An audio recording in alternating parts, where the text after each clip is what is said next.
tout le monde, bienvenue. Bonjour. Est-ce que tout le monde m'entend? Est-ce que tout le monde me voit correctement?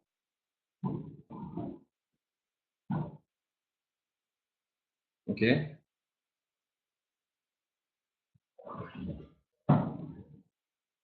Je laisse un petit peu les gens arriver, les retardataires.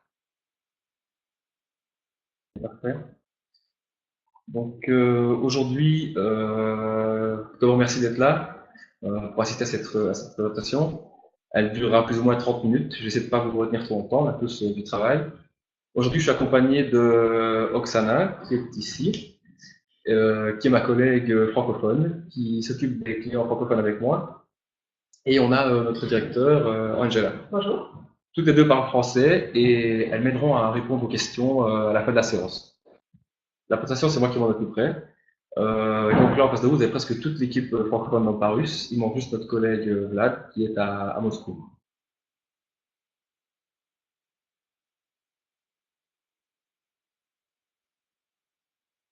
Je pense qu'on pourrait y aller. Vous êtes 34, plus ou moins ce qui a été attendu.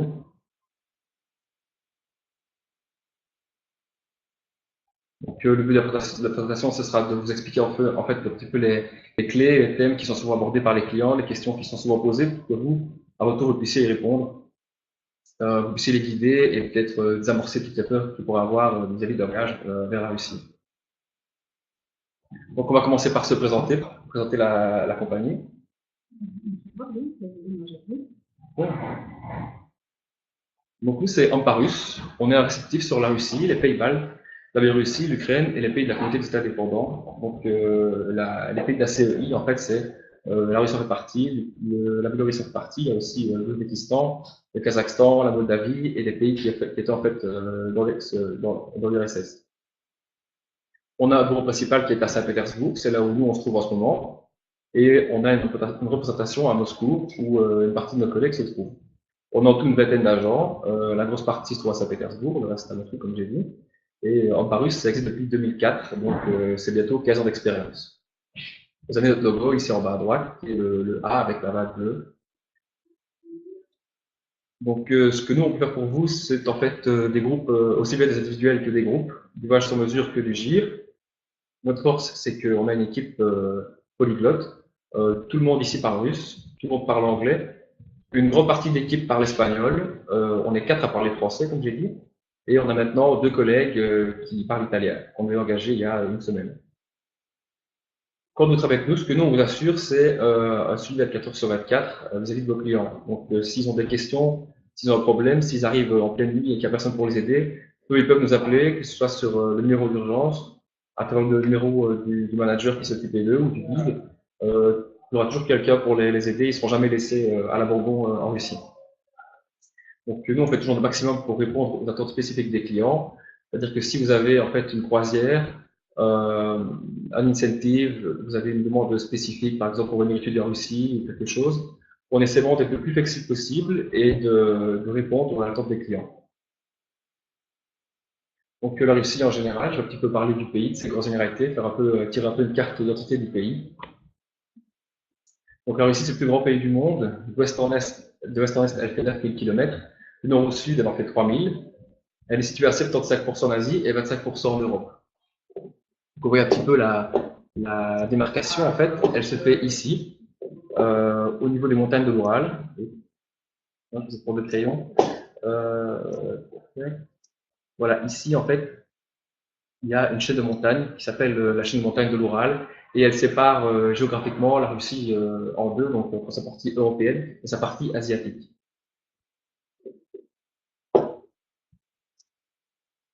La Russie est traversée par 11 fuseaux horaires et elle possède 44 réserves naturelles. C'est un des pays qui possède le plus de réserves naturelles au monde. Donc c'est un terrain de jeu gigantesque qui propose des paysages variés et qui est susceptible en fait de satisfaire les envies des clients les plus aventureux. Donc que ce soit des randonnées, que ce soit du rafting, des tours en quad, des tours en hélicoptère, la Russie propose beaucoup de choses pour les gens qui aiment le sport. Donc là, quelques exemples. En fait, je vais pouvoir vous montrer 3 photos de 3 bois répartis en Russie disparates. Vous avez ici le lac Baïkal, qui est très connu parce que c'est le lac le plus profond du monde, et qui se situe dans le sud de la Sibérie. Donc, le lac Baïkal, il se trouve ici. Vous voyez sur la carte, il est assez énorme. euh, une superficie assez large.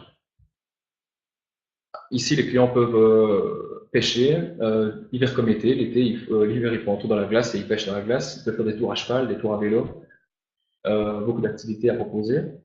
Ici, complètement, dans un autre endroit, c'est donc à l'extrême est de la Russie, c'est dans la région de Kamtchatka, donc le pays des ours. C'est la vallée des geysers. Le Kamtchatka, c'est une région où vous trouverez en fait des volcans, des geysers, des sources d'eau chaude. On est très loin à l'est, on est quasiment au Japon. Donc, pour que vous voyez sur la carte, ça se situe ici, à droite. Et ensuite, une dernière pour vous voyez un petit peu, c'est le mont Elbrus. Donc, c'est la plus haute montagne d'Europe avec ses 5642 mètres. Et elle est située dans la région du Caucase. Le Caucase, si vous ne connaissez pas, c'est en fait là que se trouve la Tchétchénie, dont on parle assez souvent dans nos médias occidentaux. Donc, la Russie, généralité, la capitale, évidemment, tout le monde le sait, c'est Moscou. L'ancienne capitale, c'était Saint-Pétersbourg jusqu'à la révolution de 1917. Ce sont les deux destinations phares. C'est les deux destinations que je vais très brièvement présenter aujourd'hui, après les bases ici. La langue officielle, c'est le russe, évidemment, mais il y a également des langues spécifiques en fonction des régions et des peuples qui habitent la Russie. La Russie, elle est habitée en fait par plusieurs peuples. Il n'y a pas un peuple russe, il y en a plusieurs. Et tous ces peuples, en fait, ont comme base la langue russe, une culture russe, mais ont également leur langue, les langues de leur région. Et tout ça, en fait, est assez protégé par la Russie. La Russie ne cherche pas à niveler les cultures, mais au contraire à défendre leur existence. Donc, si vous allez visiter des Russes du centre, de la Russie, de l'ouest ou de l'est, vous n'aurez pas les mêmes artisanats, vous n'aurez pas les mêmes personnes, vous n'aurez pas forcément les mêmes langues, la même mentalité. Et c'est quelque chose que la Russie entretient et c'est super pour les touristes puisque bon, beaucoup de peuples à découvrir. Ensuite, toujours au niveau de la langue, nous on propose toujours des clients, des guides francophones. Donc Moscou, Saint-Pétersbourg sans problème. Sur le trajet du Transsibérien, pareil, on peut trouver des guides francophones partout. Kamtchatka aussi. Le français est une langue qui est très appréciée en fait en Russie, et donc beaucoup de gens l'utilisent dans leur travail en tant que guide ou même dans d'autres sphères économiques. Ça peut être intéressant pour vos clients d'apprendre à lire le russe, à lire le cyrillique, c'est pas très compliqué, ça peut se faire en quelques heures, voire quelques jours, et ça peut en fait les aider à se débrouiller sur place. Et par exemple, s'ils voient des enseignes de commerce et qu'ils des chiffres, ils vont se rendre compte que beaucoup de mots sont semblables au français. Donc, s'ils voient un restaurant, s'ils voient un bar, s'ils voient un théâtre, hôtel, ben, ils vont directement savoir de quoi il s'agit. Ça peut vraiment faciliter leur voyage. La devise, c'est le rouble. Pour l'instant, 1 euro égale 75 roubles. C'est assez stable. Ça va entre 70 et 75 pour l'instant. Mais c'est une monnaie qui peut être assez volatile. Mais depuis quelques mois, c'est comme ça, c'est 75 roubles. Je ne vous conseille pas de retirer des roubles à la banque en Belgique ou en France. Ça n'a pas grand intérêt puisque dès que vous arrivez en Russie, en fait, avec n'importe quelle carte de banque, vous pouvez retirer au banc contact directement à l'aéroport ou en ville, évidemment. Et c'est sans commission de la part de la Russie. Par contre, regardez les commissions de la part de votre banque à vous en Europe. Moi, je sais que la banque de la Poste en Belgique, elle me prend 1% 75 par retrait ou par paiement au banc contact. Système politique, donc c'est une république fédérale qui a il y a des républiques, des kraïs, des oblasts sous ce commandement, c'est assez large. La population a 146 millions d'habitants. Pour la superficie, c'est vraiment pas énorme. La densité, elle est très basse et la tendance, c'est que les gens des petits villages et des petites villes se dirigent plus vers les grandes villes. La religion principale, c'est le christianisme orthodoxe, qui représente 60-70% des croyants. Et pour le reste, vous avez beaucoup des chrétiens catholiques et des protestants, ainsi que des musulmans à 6-7%. Et puis dans les barres des moins d'1%, 1% au moins, vous avez des bouddhistes, des hindouistes, etc.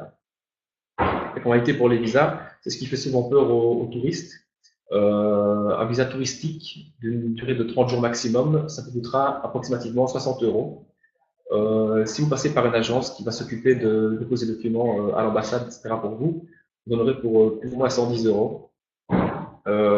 Si vous voulez voir toutes les démarches et tous les documents à remplir, etc., vous avez le site ici, dhs-france.com, qui reprend tout, qui est très pratique, et c'est l'endroit où vous devez vous rendre, en fait. DHS, c'est Visa Handling Service. Ils sont en lien avec l'ambassade, et c'est eux qui s'occupent de tout. Pour la Belgique, c'est pareil. Vous avez bhs-belgium.com. Euh, sur les formalités que je peux encore dire, si vos touristes désirent rester plus de 30 jours, il faudra plutôt qu'ils passent par un visa business d'une durée de 3 mois, qui sera lui un peu plus cher. Je pense que ça monte dans les 180 euros. Et aussi, une dernière formalité, c'est que quand vous arrivez en Russie, il faut absolument s'enregistrer dans les 7 jours. C'est important parce qu'en fait, si vos clients prennent un appartement, le propriétaire a pour obligation, logiquement, de l'enregistrer. Sauf que moi, j'ai déjà réservé pour son appartement ici en Russie et que personne ne veut jamais le faire et que même ils ne le font jamais. Donc, le risque, c'est qu'en quittant la Russie, vos clients aient en fait une amende à l'aéroport au passeport contrôle, qui est une amende de 2000 à 5000 roubles. Donc, ça fait 35 à, bon, 25 à 70 euros, 80 euros, je pense. Donc, l'idéal, c'est de prendre l'hôtel parce que les hôtels, en fait, ils sont obligés de l'enregistrer et eux, ils le font vraiment. Même les hôtels 2, 3 étoiles, les petites auberges, ils le font. Seulement, ça coûte 3-4 euros au check-in, donc juste une fois par client, par passeport, mais c'est la tranquillité. Donc, quand visiter la Russie, quelles sont les meilleures périodes? C'est assez compliqué à dire parce que c'est un pays très très large, comme vous l'avez vu. Mais il y a des constantes. Dans toute la Russie, les saisons, elles sont assez distinctes. Elles sont bien découpées, elles sont bien définies.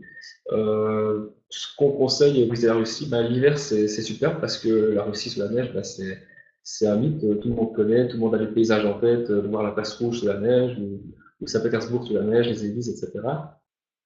Par contre, attention, vous en doutez, il peut faire très très froid.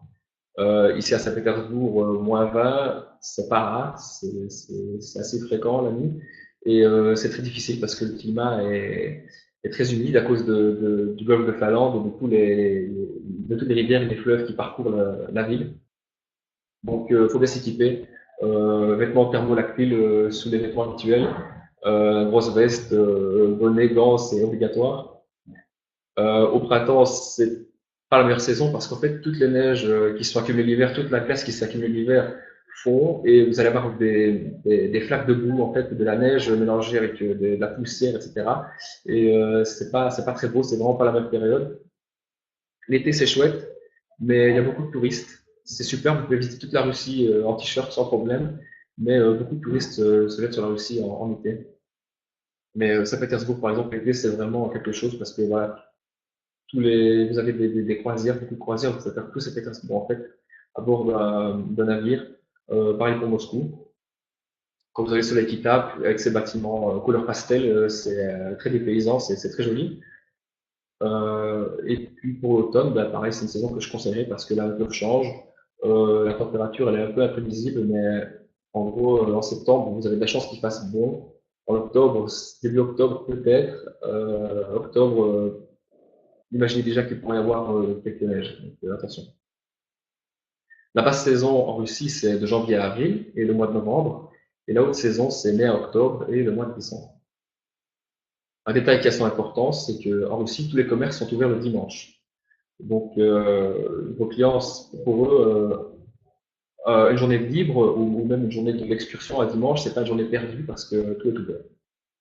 Je vous enverrai moi à la fin de la présentation, donc dans quelques jours quand j'aurai reçu votre email de ceux qui étaient présents, je vous enverrai un document Word avec toutes les fêtes à Moscou et Saint-Pétersbourg et où sont pris en fait toutes les rues qui sont bloquées, les places qui sont bloquées, etc. Ça ne veut pas dire que c'est des jours où vous ne devez pas venir en Russie, c'est juste des jours où vous devez en fait prendre ça en compte parce que le jour de la victoire, par exemple, le 9 mai, vous ne pourrez pas visiter l'Ermitage, mais vous avez l'occasion d'assister au défilé militaire, ce qui est super. Vous avez les tanks, vous avez les lanceurs, etc., les missiles SAM, vous avez tous les militaires et il y a une grosse ambiance, c'est une grosse fête ici aussi et quelque chose à voir. Donc, comment se déplacer en Russie? Évidemment, pour venir en Russie, quasiment tout le monde viendra par avion. Si vous avez des personnes qui ont déjà visité l'ex-URSS, rassurez-les, c'est que les avions russes en fait ont beaucoup évolué. Euh, ils ont fait beaucoup de progrès. Je sais que quand je parle avec des personnes plus âgées, des personnes qui ont déjà rencontré des personnes qui ont visité l'URSS, ils sont assez traumatisés par ce qu'étaient les compagnies russes à l'époque. Mais ça a vraiment beaucoup changé, des énormes progrès ont été faits. Par exemple, maintenant, Aeroflot, la plus grosse compagnie russe, c'est la meilleure compagnie d'Europe de l'Est. et c'est aussi la 9e meilleure compagnie mondiale en termes de services complets. Donc voilà, les gens ne vont pas être traumatisés ou choqués par les avions russes, au contraire, ils vont être agréablement surpris. Moi, j'ai voyagé à bord d'Aeroflot, à bord des avions Rossi, donc des avions rouges et blancs, et des S7 qui sont couverts. Et pas de problème, franchement, j'ai toujours été content du service. C'est tout à fait correct.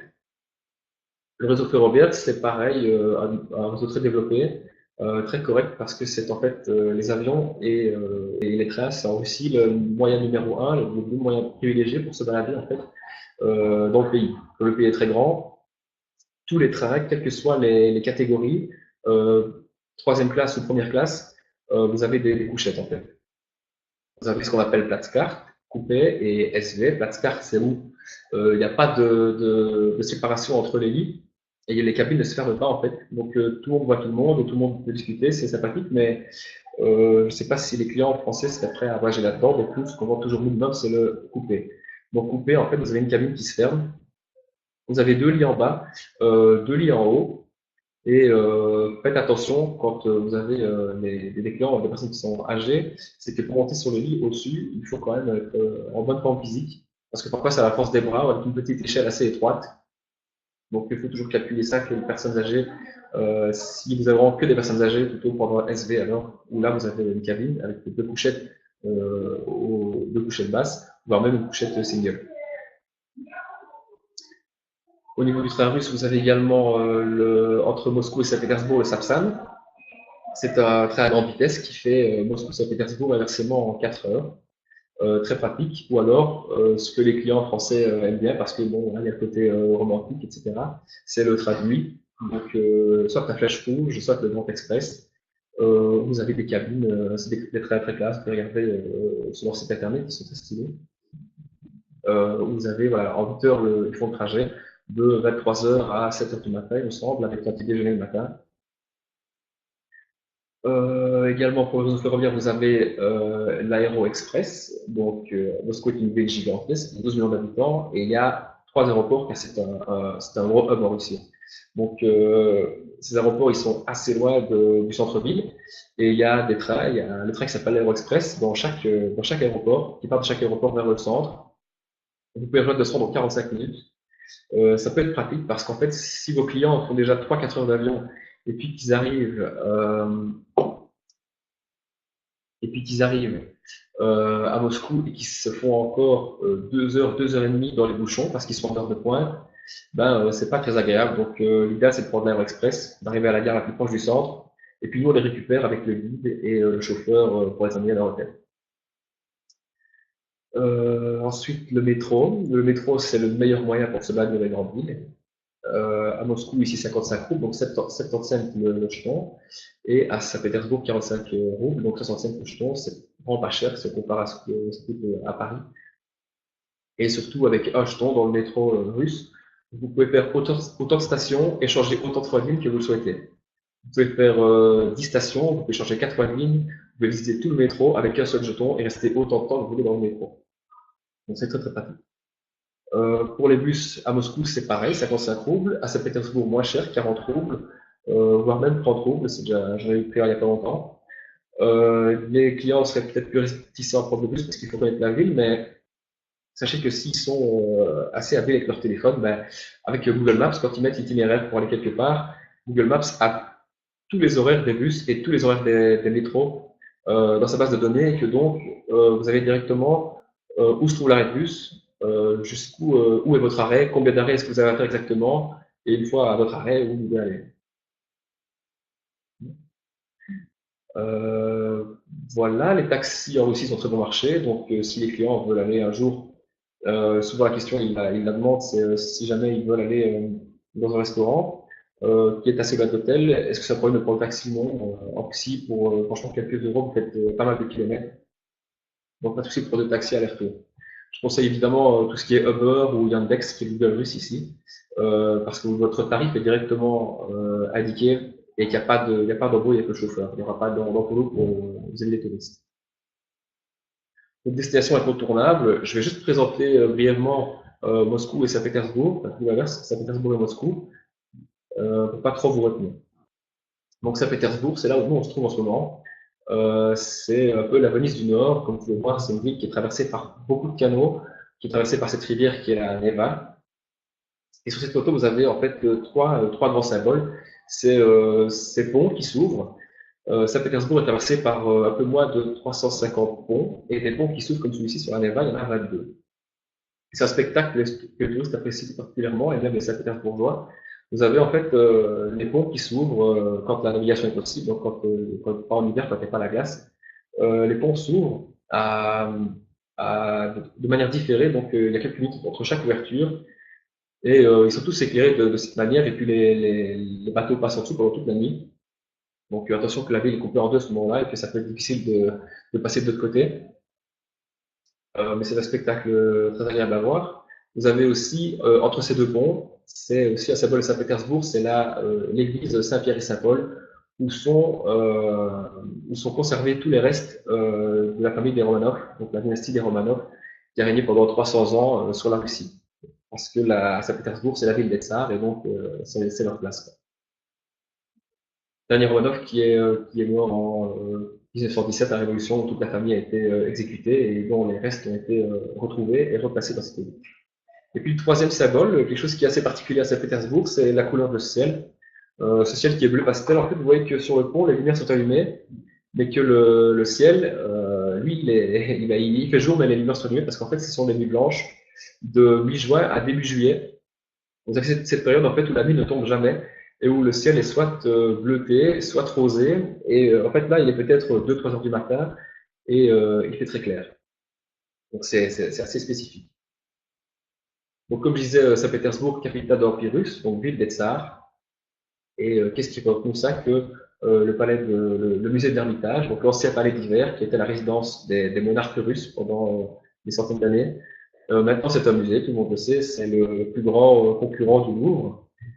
Puisqu'il aujourd'hui il conserve 3 millions de pièces d'exposition, parmi lesquelles des peintures, des sculptures, des artefacts d'Égypte ancienne, des pièces, tout ce qui est numismatique, je peux vous dire, beaucoup de choses à voir.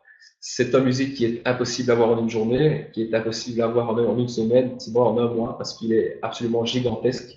Si vous le faites avec un guide, il va vous montrer les principales pièces, ce qu'il y a de mieux à voir, parce qu'on s'y perd très facilement. Euh, oui, c'est tout ce que je peux dire dessus pour l'instant. Là, encore une fois, voilà, ville des Tsars, donc c'est Peterhof. C'est un palais qui est plus d'été. C'est un palais qui se situe à, si je ne me trompe pas, 30 km du centre-ville.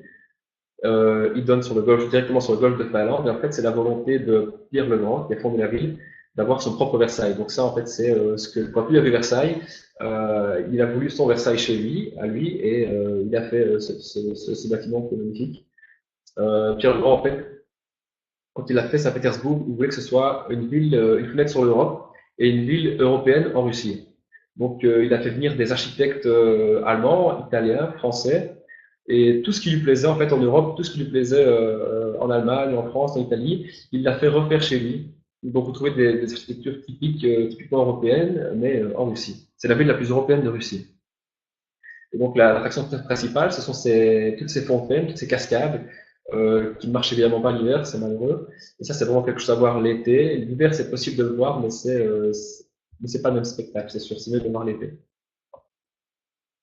Donc voilà, la plus grande création urbaine du XVIIIe siècle, parce que Saint-Pétersbourg a été fondé en 1703, et qu'il y a eu tout ce travail, comme je vous dis, avec tous ces architectes qui sont venus, toutes ces constructions qui étaient très à la mode à l'époque, qui ont été faites dans un temps record. Et donc là, par exemple, un exemple typique, c'est la place du Palais. En fait, à gauche, vous avez l'Ermitage, qu'on ne voit pas ici. Au centre, vous avez cette colonne, qui est la colonne d'Alexandre, qui a été faite par un architecte français. Et en face, vous avez le quartier général, qui lui a été fait par un architecte italien. Donc, c'est typique de Saint-Pétersbourg, c'est des très grandes places, des avenues rectilignes, les bâtiments sont assez bas, donc vous avez maximum de 3-4 étages, et tout est grand, tout est large, tout est imposant. Par exemple, voilà ici un exemple, c'est l'église Saint-Sauveur sur son verset, que tout le monde, tous les touristes aiment voir, toutes ces églises avec les bulbes en forme d'oignon, là, les sommets en forme d'oignon, ça intéresse toujours beaucoup les touristes, c'est très dépaysant. C'est magnifique à voir. Ici, pareil, c'est la cathédrale Saint-Isaac. Vous avez encore une place qui est très large, des avenues qui sont très larges, des bâtiments qui sont assez basses, ils ne sont pas religieux ou autres. Et là, c'est Saint-Isaac qui est la troisième plus grande cathédrale d'Europe. Ensuite, évidemment, la Russie, elle est peut-être particulièrement connue pour ses ballets, ses théâtres, etc. Donc là, c'est le théâtre Mariinsky, qu'on demande souvent. Donc nous, on peut réserver pour vos clients les billets d'entrée, sans problème.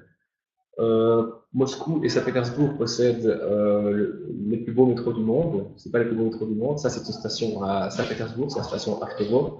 Donc vous avez les métros qui arrivent, vous avez des lustres au-dessus, vous avez des colonnes là en marbre ou en cristal. C'est magnifique. C'est le palais du peuple en fait. Ensuite, rapidement, Moscou. Moscou, c'est la capitale, tout le monde le sait, et c'est surtout, en fait, pour les clients, la ville des monuments emblématiques et des symboles emblématiques de Russie. Donc, vous avez voilà, la cathédrale de Saint-Basile le Bienheureux, vous avez ici une tour du Kremlin, la place Rouge, c'est vraiment ce que les clients veulent voir absolument quand ils vont en Russie. Donc c'est une ville où elle est plus ancienne que Saint-Pétersbourg. Saint-Pétersbourg a 300 ans, Moscou en a plus de 800. Donc c'est une ville où en fait les périodes se mélangent, les diverses époques se mélangent, et vous avez des églises très anciennes qui côtoient des bâtiments qui sont tout récents, entièrement en verre. Par exemple ici vous avez l'hôtel Ukraine, qui est un bâtiment typiquement soviétique. C'est une des 7 tours staliniennes, donc construite pendant les années 50, qui est maintenant un hôtel. Et derrière, vous voyez donc ce bâtiment soviétique, et derrière, vous voyez le quartier des affaires qui s'appelle Moskva City. Vous le voyez mieux ici, où c'est vraiment le Moscou moderne, le Moscou qui bouge vite, le Moscou qui évolue très rapidement. Moscou, c'est une ville qui bouge très très vite. Si vous voyagez en Russie, euh, par exemple, vous revenez 5 ans après, la ville a assez déjà encore fort évolué et fort changé. Ici, un centre culturel important, donc comme Saint-Pétersbourg et la Russie en général, c'est quelque chose qui culturellement a beaucoup d'impact. Beaucoup d'impact. Donc là, c'est le théâtre du Bolchoï en fait, où pareil, on peut vous fournir les billets. La Russie, c'est le pays du ballet, c'est le pays de la grande littérature avec Dostoïevski, c'est le pays de la poésie avec Pouchkine, c'est le pays des grandes symphonies avec Tchaïkovski. C'est quelque chose que les gens apprécient beaucoup. C'est également, et là c'est surtout Moscou, c'est un centre à la pointe d'exploration spatiale. Moscou possède un gigantesque musée de la cosmonautique. Vous voyez ici, en fait, il se situe sous cette gigantesque statue avec la fusée qui s'envole. Et on a également un autre point très intéressant pour ceux qui s'intéressent à l'exploration spatiale. C'est la Cité des Étoiles qui se situe assez loin du centre et qui en fait est un centre d'entraînement obligatoire pour tous les cosmonautes d'où qu'ils viennent, pas que de Russie, mais de la planète entière. Vous pouvez aller dans ce centre. Il y a des excursions qui coûtent assez cher, mais qui peuvent être assez intéressantes. C'est par exemple de faire la centrifugeuse, de tester les casques, de voir les répliques des stations d'entraînement, etc. Voire même de faire des vols en avion de chasse par exemple. Le métro de Moscou, qui est encore plus beau que celui de Saint-Pétersbourg, c'est peut-être le plus beau métro du monde, c'est le palais du peuple. Parce qu'en fait, les communistes, quand ils avaient des touristes étrangers et qu'ils leur faisaient prendre le métro, ben, ils leur en mettaient plein la vue avec ce métro qui était le palais du peuple. Donc, qui est toujours le palais du peuple et qui est extrêmement bien entretenu. C'est également un métro qui est très très profond. Je pense qu'on est à 70 mètres, entre 70 et 100 mètres sous terre, je sais pas exactement. Il y fait très très chaud. Donc l'hiver c'est assez difficile quand vous avez une grosse veste et que vous êtes aussi profond sous terre. Donc vous voyez que c'est extrêmement bien entretenu. Les métros russes, ils passent toutes les 2 minutes. Il n'y a pas de graffiti, les gens ne se bousculent pas. C'est vraiment très calme. Par rapport à la densité de trafic qu'il y a, c'est très très calme. Et puis là, c'est la dernière diapositive en fait, et c'est la note sur laquelle je voudrais terminer, c'est que tous les clients qui viennent en Russie, ils sont toujours agréablement surpris, parce que la Russie, c'est un pays dont on dit beaucoup de mal par chez nous, et qui en fait a beaucoup de choses à montrer. Et depuis la Coupe du Monde, par exemple, on a beaucoup de gens qui sont revenus avec de très bons avis, et qui sont revenus en Russie, dans leur pays, que ce soit en France, en Belgique ou partout au monde en fait, et qui sont revenus avec une bonne impression et qui ont transmis tout ça aux gens qui se sont dit mais pourquoi est-ce que nos médias, pourquoi est-ce que tous nos médias parlent sans cesse mal de la Russie, pourquoi est-ce qu'ils nous montrent sans cesse que les mauvais côtés en forcissant le trait. Voilà, c'est aussi une chance pour vos clients de venir voir exactement ce qui se passe en Russie. Est-ce que ce qui en est dit est vrai, détailler le vrai du faux et peut-être remettre aussi en question même ce qu'on leur raconte et voilà. Je peux vous présenter aujourd'hui que Saint-Pétersbourg et Moscou parce que on est déjà à 30 minutes, je ne vais pas faire plus. Mais sachez que la Russie, elle est très très vaste. Il y a beaucoup de destinations que j'aurais aimé vous montrer, comme Kazan, comme le trajet transsibérien, comme Kiji et le Kamtchatka. J'aurais aimé approfondir ça, mais je ne vais pas vous retenir plus longtemps.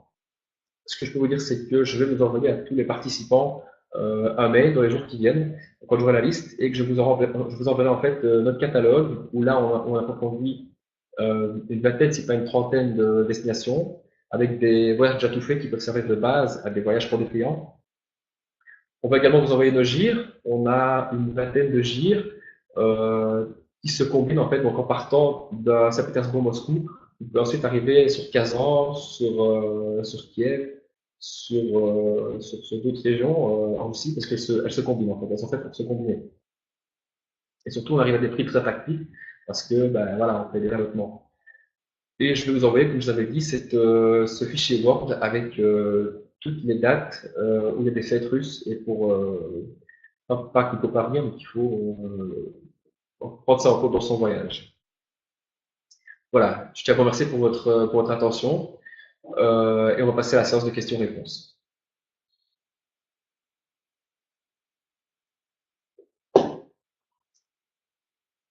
Je pense que ça se passe ici.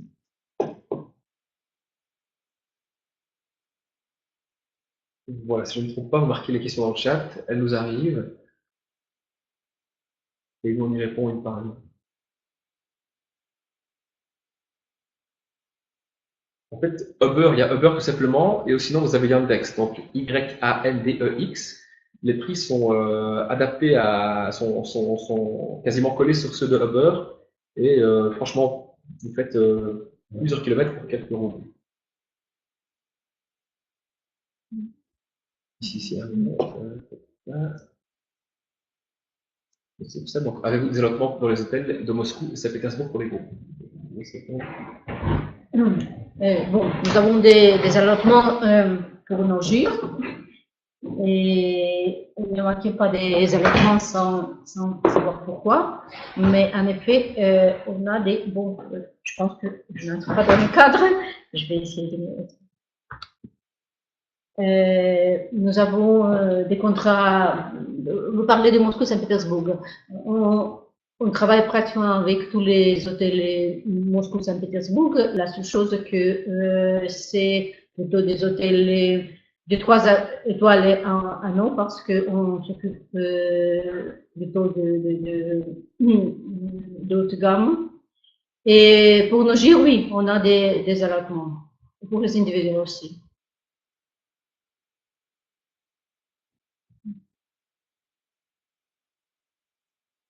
Est-ce que vous avez des informations personnelles pour les adolescents? Adolescents, nous en fait, la Russie elle attire souvent les personnes plus âgées parce que il y a le problème des visas. Et quand on a des jeunes, le souci c'est que eux ils veulent pas trop passer par les visas parce que pour eux ça coûte de l'argent pour rien. Donc ce qu'ils font plus souvent c'est les pays baltes qu'on fait également. Mais moi j'adore avoir des jeunes et il y a énormément de choses à proposer. Moscou c'est une ville, c'est la ville des boîtes de nuit. Saint-Pétersbourg pareil, la nuit il y a énormément de choses à faire. Moi je suis ici en Erasmus pendant 10 mois, des boîtes, des bars, des clubs, j'en ai vu des tas. Et oui il y a beaucoup de choses à faire. Pour le jeune pas de souci. Pas de souci, oui, pour les adolescents.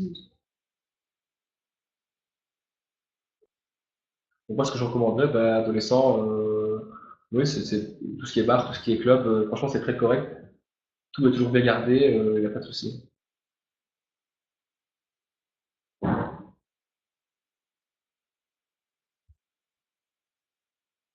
C'est beaucoup de questions qui arrivent. Ici.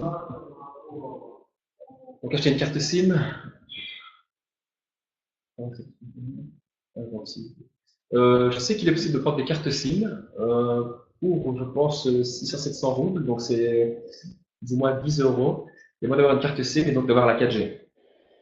Par contre, je l'ai jamais fait moi-même. Moi, j'ai une carte ici à l'abonnement. Mais je vois pas le lien avec le transport. Mais par contre, les transports en commun, ce que j'ai vu, c'est que vous pouvez acheter des cartes qui sont pas au trajet, mais à la journée, ou aux 3 jours, ou à la semaine. Ça, il faut se renseigner. Je sais que la carte à la journée, elle est à 210 roubles à Moscou. Donc, ça fait en fait 4 trajets, puisque le trajet, c'est 55 roubles. On est un petit peu en dessous. C'est à eux de voir en fait à quel point est-ce qu'ils vont se déplacer. Est-ce qu'ils vont se déplacer beaucoup ou pas? Il y a plusieurs solutions. Et pour les acheter, bah, ce sera directement au guichet. S'ils sont avec un guide, c'est mieux que les guides les conseillent, que ce soit pour la carte SIM ou pour les trajets. Ou alors nous directement.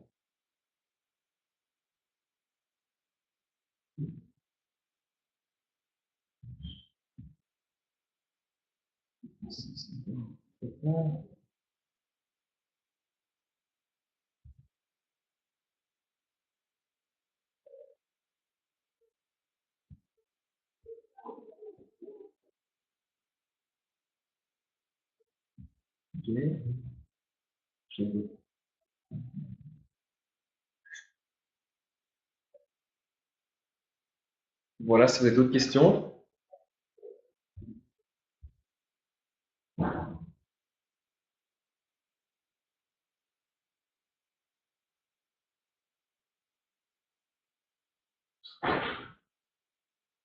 Pas de questions?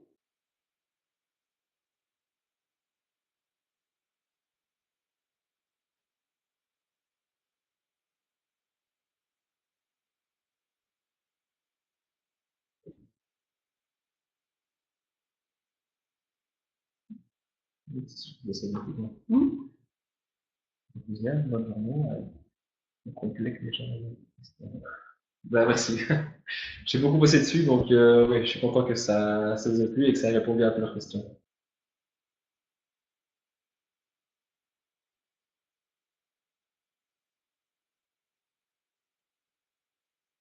Voilà, pour parler encore un peu de nous, moi je suis d'origine belge en fait. J'ai appris le russe par moi-même et j'ai toujours voulu travailler en Russie. Donc pour moi, vendre des trajets à des Européens, leur faire découvrir la Russie, si je peux, à travers mon travail, les renvoyer chez eux avec un bon souvenir de la Russie et qu'ils vont partager avec leurs proches, pour moi c'est vraiment, c'est ce que je recherche en fait. C'est des clients qui reviennent avec un bon souvenir et qui vont en parler autour d'eux. Donc c'est un petit peu de rapprocher ce partenaire naturel qu'est la Russie et d'apaiser les tensions en fait qu'il peut y avoir au niveau politique. Et en parlant de ça, ne vous en faites pas en fait vis-à-vis de vos clients s'ils ont peur qu'à cause de ce qui se passe en politique, les Russes pourraient leur en vouloir. Les Russes sont très francophiles, ils adorent le français. Pour eux, la France, c'est encore l'époque napoléonienne en fait, qui nous a beaucoup marqué. C'est l'époque où toute l'aristocratie russe parlait français. Et souvent, en fait, quand il se passe des choses, moi je me souviens de l'époque où la France ne voulait pas vendre de Mistral à la Russie à cause de la Crimée, je pense. Bah, les Russes, ils disaient juste, en russe, ils me criaient où est le Mistral, mais toujours dans l'humour, quoi. Et ils en présentent plus qu'autre chose. Et il y a aucune antipathie, il y a aucune haine en fait envers les peuples européens qui, où les gouvernements peuvent, voilà, avoir des tensions.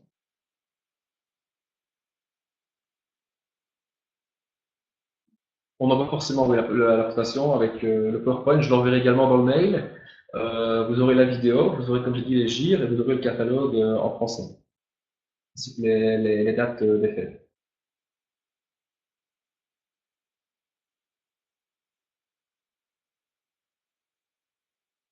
Le chat ne descend pas.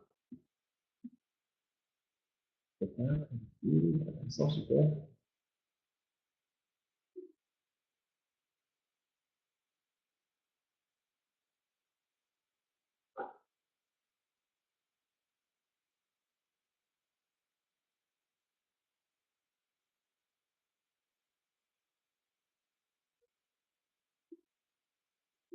On attend, je crois qu'il reste 24 personnes, donc j'attends voir cette question. Sinon, pour le reste des questions, bah, n'hésitez pas par mail, par téléphone. On a un site internet où il y a toutes les infos qu'il faut pour nous contacter.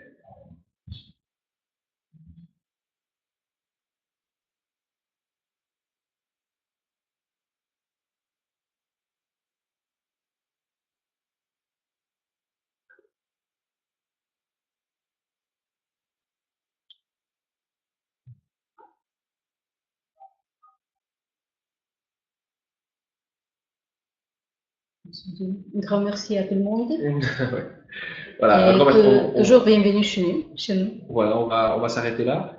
Je pense qu'il n'y a plus de questions. Un grand merci à tous. Je suis content que ça vous ait plu. J'espère que ça a pu être utile. Et voilà, j'espère qu'on aura l'occasion de travailler ensemble. Merci et bonne journée. Merci, bonne journée.